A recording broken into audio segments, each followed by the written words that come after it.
להשמיד, להפוך אותם לאבק, לדרוך עליהם, לדרוך...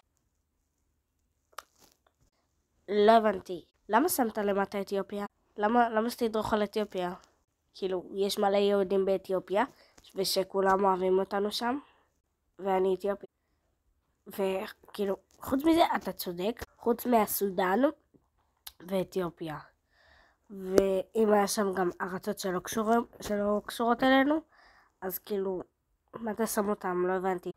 תשים את פלסטין, תשים את עזה, לא אכפת לי, אבל לא הבנתי למה אתה שם את אתיופיה ואת סודן, וגם עוד ארץ של אפריקה, לא הבנתי. אם אתם רוצים לעשות סרטון שנאה לארצות שאנחנו שונאים, ואם יש שם דגל שאתם לא מכירים, אל תשימו אותו. באמת, כאילו מה קשור אתיופיה וסודן? ועוד ארצות שלא קשורים, מה קשור? לא הבנתי. אני מסכימה עם כל הארצות ששונאים אותנו, אבל חוץ מאלה שלא.